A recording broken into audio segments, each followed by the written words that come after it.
Greetings, Flesh Wound Horror freaks, and welcome to a brand new Christmas edition of Flesh Wound Horror. I'm Daniel Shine, joined as always by the Grinch himself, Todd Loya. What's up? Pugs Dread. I'm gonna say bah humbug. And Ozzy V on Flesh Wound Horror. Yeah. This is a bonus here because you mentioned always joined by, and I just need to clarify I'm a bonus. I'm probably not going to be back next week and whatever. You know what? I Horror defended movie him you're one talking time about. because the always is for Todd. Everything else Always is past that definitely is for Todd. that's why he goes to him Always first. with me is But Todd, that's comma, and sometimes these guys. Yeah, that's when it stops. So, I see. Pretty I've much accepted always I want it to be. It doesn't always have to be as always, Todd. I mean, too there's bad. never you don't need me every show. But at the same time, it is accurate. Unfortunately, Like when there's Dan, there's Todd. Mhm. So it's better than having a guy with a lump in his face next to me all the time. Oh, there you go. Whoa. No threats of it popping in your eye. I think I'm on the other side normally, so I'm safe. No, I'm not. Jesus. Yeah, I think you're in range. But We need anyway, to bring him on. God, you're he's mean. He's been on Dan. We got to bring him back, though. I mean, good God. Like, We'll, just we'll do it on our 500th show, I which always is coming up. recently I've thought of Osmosis Jones when I saw a picture of him because of the zit scene.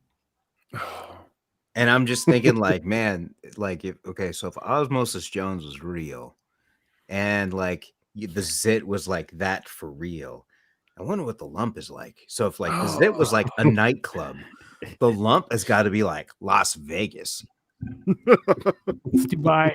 Sin City, Dubai, Monte Carlo. You know what? It's the casino from Star Wars. The second No, one. what's now you just No. ruined it. Now we're having fun. We're having a good time. You know what? It I might had to end bring just up as bad. Black So you know Jedi. what? Maybe Todd has a point.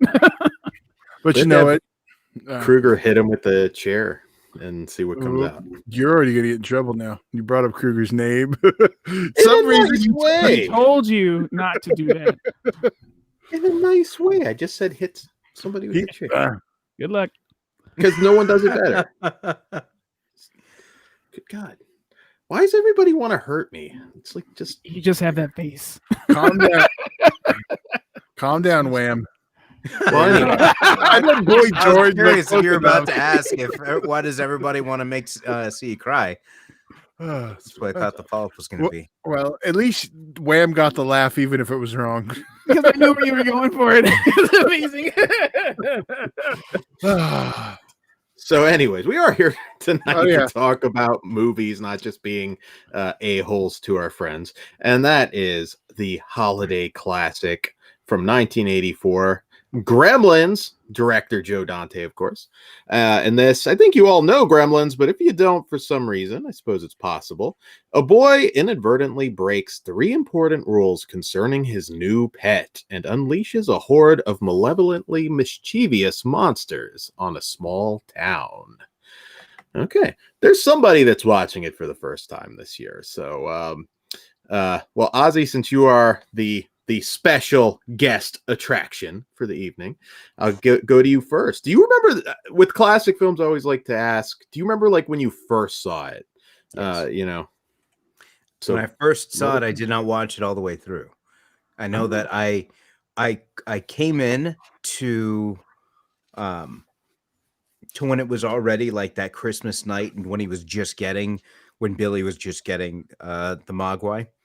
That's when I had jumped in, and I didn't I'd recall other scenes after that, but in terms of seeing it from start to finish, it was probably a while before I actually had that opportunity to do so. But I did kind of was puzzled by. I hope I'm not jumping ahead or anything like this. When you read your synopsis, you talked about the boy breaking 3 rules. Technically, he broke. Well, actually, it wasn't even his fault the first time that Gizmo got wet. Corey Feldman was just an idiot. And in fact, that was the only time. It was the only time Corey Feldman was really prominently featured. I mean, sure, he was in the science class when they were watching the video, or he's using the slingshot at a point to ward off some things.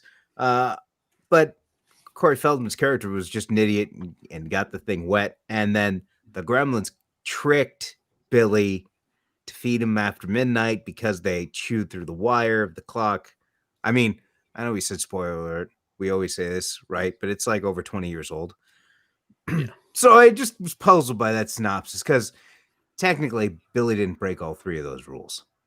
Although he was an idiot when he did come to Bright Light. I mean, that should have been fairly obvious. I mean, Gizmo had to yell a few times. I do have a question. They always said don't feed him after midnight, but what about before that? Like, what is the time period where I can feed him? 11:59. Okay, but so 12:01 is okay? 12:01 is not okay. 12:02? 12:02 is not okay. 11:59 is okay. Okay, but when can I feed him after 11:59? When does it reset? Yes. see, that's the problem. Dawn? I think I would assume. Well, that's the thing you have to assume. Don't feed him Yeah. after midnight. Okay, Because so then you have the whole time zone issue too. are they like intermittent fasting where they need like 16 hours after midnight? I've always wondered that, even when I was small. I was wondering, how are they supposed to bathe? How, like, a mogwai's got to smell pretty bad if it can't bathe. Dry Like clean? a cat. It can't lick itself. It's not. Maybe its own enzymes don't act like water. He smells like Snuggles, the bear, the entire time. He have that dryer can't sheet be on right. all over him. That can't be right. Well, when you come across a gremlin, you tell us what they smell like. I also don't know how they're supposed to enjoy liquid-based food items That is a problem. like soup. I think They, soup is they meant to- die in a day, basically. Or just a die in a refreshing day. glass of water. But what do they eat? Wires. chicken Candy. Come candy, on. which Popcorn. doesn't. They have sodas in the movies too, by the way. Wait, the Gremlins do though. Not I don't. Does Gizmo ever drink? I don't think. Oh, you're Gizmo right. doesn't Yeah, drink. yeah. Okay. No, What do you think the return policy is on them? I don't know. a They're pretty hard to return deal with. policy on a mogwai? Yeah, what's grandfather's return Dan, they're gonna policy? look at you and be They- like, "No." No, they can't have a return policy good. because the mogwai wasn't for sale. And You Here's can't have the- a return policy for something that wasn't for sale. That's true. Ozzy, you're not going to get this, but I imagine Dan going to buy a gremlin is kind of like when they go and try and buy a chicken in Devil's Rejects. That's how Dan's. Now, see, since you went there, I was going to say Richard Gere returning a hamster. Oh, that's but what you would do it for? Okay. Todd made Okay. it not classy, so all right, I'll go. There. I did not say what was said in the film. Does anybody else have a feeling like that shop owner knows Homeboy from Hellraiser? Like they sell the same, they have the same like dealer. That's like my angry emo brother. sort of Yeah. So, Pugs, do you have any early memories of the film? When did you first see it? Actually, I don't remember when I first saw it. This is another one of those movies where I just grew up with it and it's always been there.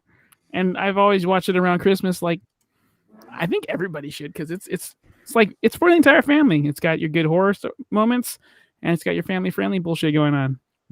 I love Gizmo. And He's one just of adorable. my favorite Christmas stories ever. We'll get to later. And You're also old enough to have the seen it, dog. though. I will get to that. The greatest weekend in cinema history as a young child. Ooh. And that fucking old lady reminded me of Cruella de Vil, and I wanted her to get a toast. tickle. Yeah. Flo from the television series Alice, if you're old enough to remember that. Oh, you old. I know the bastard. name. Yeah. But She yeah, was- Gremlins is the shit. She was the kiss my grits lady. So I can't remember the date. Dan, did you say the release date? 1984. This movie Well, is no, 30. I know the age. I meant the release date. Well, it was summer, I can tell you that. And I can't remember which, but one of them had a sneak preview and one of them was a regular release. So on Friday, I saw either Gremlins or Ghostbusters, and Saturday I saw the other one because one was on a sneak peek a week early and the other one came out that weekend. So Yeah, you were properly entertained that weekend, sir. and And it was at it's long gone now, the Cinerama Dome, closer to where Ozzy's at in East Anaheim. It was on Chapman. Oh yes, off Do you the remember it? 57. Yes, There you go. I saw Who Framed Roger Rabbit there. Fuck yeah. I saw quite a few, and I saw Terminator because it was only Terminator 2, the only theater that had it in actual 70 millimeter I think it's around called us. the Cinedome. Cinedome, yes. Did I say Cinerama? Oh, man, I think I called it the LA I missed one. that place so much. That place was awesome. That was like stadium seating before stadium seating was Yep. cool. Jurassic Park and Independence Day. Man, that was crazy. Yeah.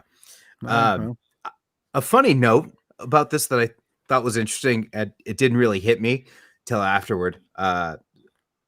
So obviously Corey Feldman is in this movie. Corey Feldman's also in The Goonies, right? There's a scene in The Goonies where Chunk, after getting freeing Sloth, and he's on the phone with the sheriff, and he's trying to tell him what's going on. The sheriff doesn't believe him, and then the sheriff says, "Oh, like the time you told us about those creatures that multiply when you pour water on them." That hit me back because I was like, wait. In the Goonies, is the Gremlins its own separate movie, and he's talking about that, or is that just supposed to be a callback to Gremlins? But Corey Feldman, so what world is this? I kind of got all twisted there because Mouth was the reason we got multiple Gremlins. don't even get Ozzy into when Short Round brings up the octopus. So I call Which you don't even see in the DVD. Yeah, only in the television version. It's a good reason. It was a weird scene. It is. Oh, let's attach this. I don't want to get into Goonies. Sorry. I'm sure we'll talk about episode. that. Dan, what about you? So like most people, I mean, this was a childhood staple. I saw it very early on, and it led me because Gremlins is one of those movies, one of the more ripped off movies there's ever been, much like Die Hard or Alien. I mean, you just had countless at these points Die Hard and Aliens clones. Gremlins launched its own subgenre. I wouldn't say it had that effect of a Die Hard or a Lethal Weapon. There was maybe a dozen, and mostly Charles Band and Roger Corman produced. I think more than that if you do a count, because you had the Munchie movies, Ghoulies, you had Mac and Me, you had some were more Mac and Me was E.T. rip off. I'm still gonna put that in there with Gremlins. It's not though, Dan. So Planet Dan. Yeah. Dan. I was just Planet smiling because Dan, you said bro. Die Hard. Yeah, there's. I mean, And Lethal really Weapon is is more of a Christmas movie than Die Hard, but that's an They argument for a both different are. day. One of them actually One of like. those. You're one of those. I like them both, but it is more. Are you saying Christmas. because Mel Gibson's all Christian crazy? No, because there's like Our Lord and Savior. it starts with Jingle Bell Rock. It has fights in Christmas tree lots. I'm okay. Yeah, I'm just telling. They're both Christmas movies, and I love They them are. both. and so's Gremlins, And that's why we're talking about it this month. Also, It's- Gremlins didn't feel like a horror movie when I was younger. Sorry to cut you off, Dan. Oh, no worries. I never really got that. I was just like, oh, this is just. I Well, never got the horror element. Maybe just That's- was a fucked up kid. That's back when they scared you as a kid in movies. That's what Steven Spielberg's bread and butter, because there's And- all those scenes in E.T. and then you got some of the dark stuff in Well, Temple of Doom. And That- one of the that last Nick did fuck me up. Temple of Doom are why we have a PG-13 rating because I was Rod getting Andrew- there, Dan. Thank you. Well, you interrupted me, so shut up, Todd. God damn it. That was me. And I specifically- apologize. And muted. I wanted go to ahead. say one thing about Pugs. You mentioned that you didn't get a horror element, and I felt that one big one that made me feel like, oh yeah, I can't say that this is a comedy. Is the scene when the mother's in the kitchen and there's just silence, and then also one when she's specifically stabbing a gremlin multiple times, and there's no like funny gag like in Gremlins 2. There would be some sort of like comedic gag or sound effect added in, but this had none of that. And there were some moments that were treated really seriously that I it didn't feel it was going for a laugh versus the sequel, which was going all for laughs 100% of the time. Now there's the bar scene, obviously, that whenever the gremlins are together and interacting with themselves, that's really funny. But whenever a human's involved, that's when I don't get that comfortable feeling of laughter. I actually get like the angst or the tense part of it. See, I think I was too young to pick up on any of that because I was just like, oh, that's how you deal with them. That's what you got to do. And I think I was too, but rewatching it now, like, at this age, makes me realize like that's why I couldn't call it a comedy. This is the shit we were watching and no one cared. It had an edge back then. I mean, it wasn't so sanitized, and you can see a difference between Gremlins and Gremlins 2 for sure, just at other movies at that time. But yeah, it was definitely a much better time for children's movies. I mean, how many Gremlins do we get? Gremlins level movies. I think it happens, but it's rare. But yeah, I just love the subgenre. I really did. I still do. It's something feels, I don't know, it brings you back to your child. About the subgenre though, Dan. We're talking about Gremlins. I know, the one that launched it, in my opinion. But yeah, Zach Galligan, big fan of his, also did Waxwork. But didn't have the career that you would have expected after this. He seemed like one that could have done a lot more. I think he got pigeonholed. But I do want to say this is the movie that made me fall in love with Phoebe Cates. So when I got to Fast Times finally, I was like, hell yeah. Mine's getting older, Todd. You might get your shot. Not wishing. Okay, well, Dan's on his A game, obviously, tonight. I would say, I don't know if it's telling of me as a child. Two of my favorite scenes in movies were the bar scene in Gremlins and the bar scene in Superman 3, just for Ozzy. Oh, God. I love those. I love those scenes as a child. I don't know if anyone should have been concerned then, but I think people should be concerned now that you like anything from Superman 3. Here we go. He likes we're Superman not going 4, anywhere. I believe. No, like that's Superman Ozzy. 4. Yeah. I enjoy it, but I give Ozzy shit because that's the movie that killed Canon Pictures. So, Yeah. Nuclear Man.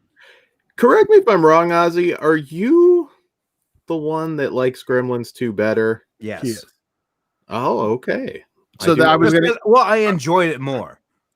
Like I'm entertained more because it feels like a live action cartoon.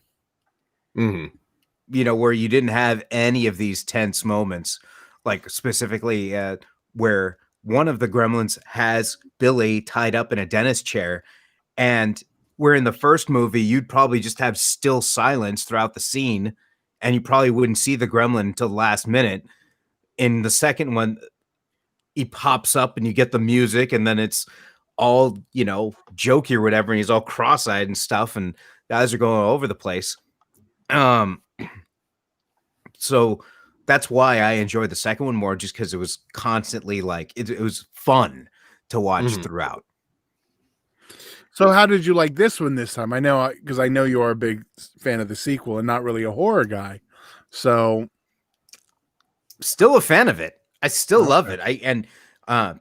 The Gremlin Laugh has been something that has stuck with me. Like, even though when you first hear that laugh, it's almost supposed to be, I think, intended to be like Joker's laugh almost, because in the first movie you hear it, this particular laugh I'm thinking of, you hear it after he makes cars crash, and the stuff's going on. But in the second movie you hear it all the time. Like specifically I remember when they're in the projector and they start messing with the movie and they do this laugh. But in the first movie, it's supposed to be portrayed as an evil laugh.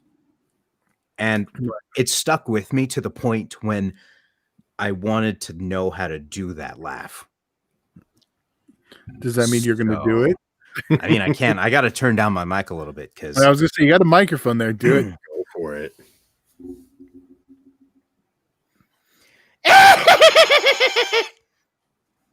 Nice. Gremlins 3 voiceover. Which, by the way, speaking of voiceover, when I saw the credits, not only was Howie Mandel mentioned, obviously for Gizmo, but Michael Winslow also provided one of the voice talents. Oh, nice. I thought that was interesting. I didn't know that. Thought that was pretty funny. Why do you guys think we haven't had Gremlins 3. I mean, I guess Gremlins 2 for some people would be the answer. But From what I read, I thought it'd been written already. It's just a matter of actually. It's getting Steven Spielberg to basically get on board was one of the issues for a while. Can it work now? Can you make a good Gremlins movie in this time period? For you, Dan, because you don't like. Why not?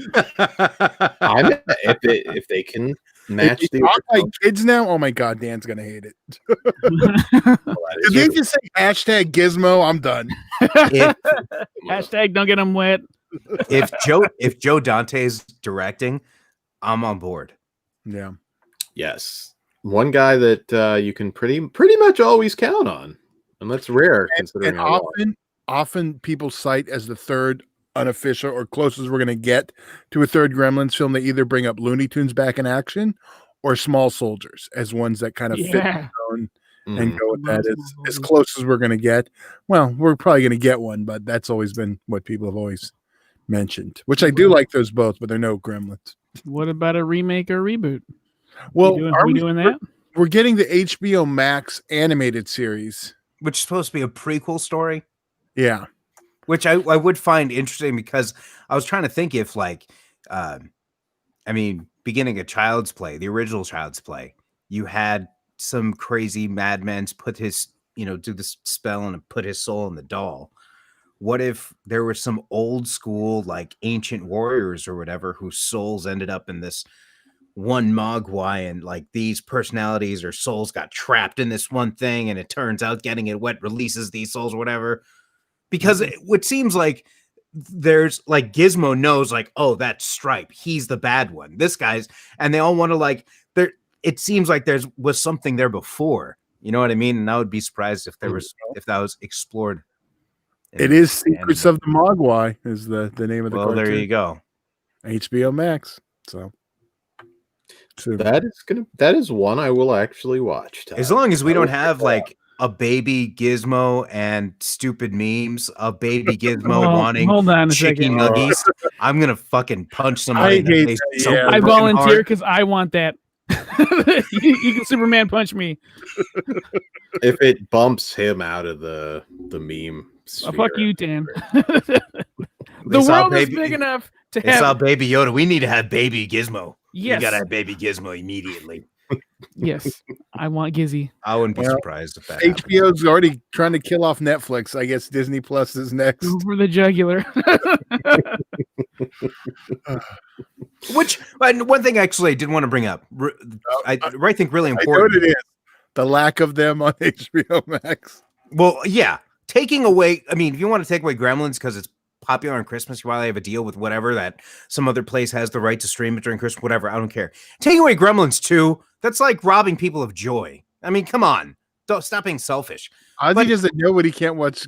He doesn't know what to do with himself when he can't watch Gremlins at least twice a month. Gremlins 2. The new batch. The new batch. Anyway, one thing that I thought was curious, I don't know, how did the Futtermans survive getting run over by a snowplow? Because fuck, I'm blanking. Oh my god, why am I fucking blanking on his name? Dick Miller. Yeah, he had to be in every Joe Dante movie, so they kind of probably figured there was going to be a sequel, so that's why he lived. No. In the film, he's run over by the snowplow, and then you hear. Or rather, the next scene is the sheriff's station, or one of the next scenes is them at the sheriff's station, and they get the phone call, and they say something happened at the Futtermans. Okay, so you've never noticed before? That? No, you're right. At the end of the movie, they mention he survives if you listen on the radio. Like it's on the radio, it's mentioned that somehow that Mr. Futterman survived. Right. How did that happen? Because the last we saw of them, Gremlins were running over them with a snowplow. Like maybe he lost a foot. So, wait. So you're worried about the logic of that, but not the little gremlins.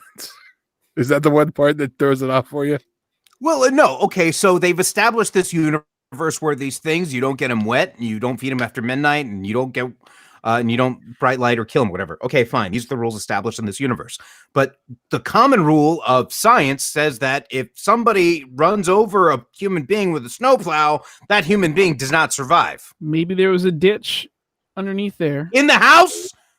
We were don't in know the house! Foundation. There's a foundation. It could Maybe be No, a the survival. why they You have, were like, like a this, bunker and the hat. There snowplows could like be this. And the why would the gaping- gremlins stop? You know what? It's like the gremlins, like, you know, we don't want to kill you. We just wanted to scare you. We're going to stop right here.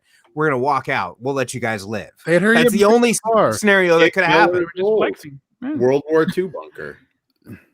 John Wayne It's Gacy. all No, crawl Right. space. It doesn't. He should not have lived, but he did. So that's all that matters. No, but funny reference, Dick Miller, because he does mention that gremlins were used in World War II. What if that turned out to be a real thing?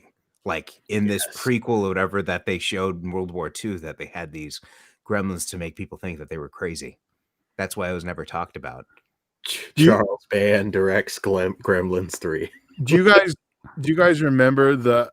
Well, I think they might have still showed him the Gremlins cartoons. They're the Bugs Bunny ones before they all got pulled for being kind of racist. More than kinda. Yeah, Gremlins. That's why it's a Warner thing. They first appeared in Bugs Bunny cartoons in World War II in airplanes. I'm going to look this up. I did not know this. Neat. Okay. I'm trying to behave because now it's just like, what if fucking Mangala made these things to go after Jews? Like, I don't That's- think that, I want that they're going to freaking get that dark. well, that's what I It's want. interesting, but I don't think they're going to have Dr. Mengele in Gremlins 3. Well, we'll see. Can you imagine, like, you would have Yes, the I can. parents back then, like, now it's like, what the hell? Dr. Mengele, jeez. Who plays Dr. Mengele in Gremlins 3? Joseph Manganello. We need somebody light and fluffy. John Goodman. I don't know. Works for me. Oh man. Oh yeah, I just want them running around the camps and stuff, like just tormenting them. Riding the train. You are not going to work for any major studio, Pugs, but I wish you would. Thank you. I know. I'm letting you guys run wild while I'm trying to find the clip. Ozzy's like, Happy Hanukkah. I was actually marking stuff off my list that of notes that I took. And the only thing I left off was the Gremlins as carolers made me laugh my ass off. oh yeah. All right. The one thing that I did want to do, and that was everyone. I know Ozzy. Just in this movie, you'll have another show to talk about your favorite part 2 Gremlins, favorite Gremlins in Gremlins 1. Who's your favorite gremlin? I can't pick Gizmo, right? Since he's technically not a gremlin. I'll go Stripe. Okay. Wait a second. That's bullshit. You can't do that with Gremlins 1 because there's only 2 personalities, and then like there's Gizmo, there's the Stripe, and then there's practically everybody else. I'm the rest. No, there's not, because I'm gonna pick one of my favorite gremlins, which is Flasher Gremlin. And Of course. Yeah. I forgot about Flasher Gremlin. The only other specific gremlin in Gremlins. There's Stripe, Gizmo, and then the Flasher Gremlin. There's 2 different gremlins. You sound like a toy marketer. That's like, oh, this is the dancing gremlin. This is the Flasher Gremlin with its special Flasher coat. There's a special gremlin, Daffy. I think Daffy was the name, right? Is that your favorite? 99% sure. Yeah, you got a special gremlin. Why not? That was in Gremlins 2. I don't think that. Anyway, I don't think it it's is a our question. special gremlin, by the way. Favorite gremlin should be a question reserved for Gremlins 2 because there's enough to choose from. This movie is you only have very few choices. I disagree, but So of the 3, which is your favorite, Ozzy? I don't have a favorite. There you go. Okay. Because my favorite's in the new batch. And You have yes, second it's place? Tony Randall. I know.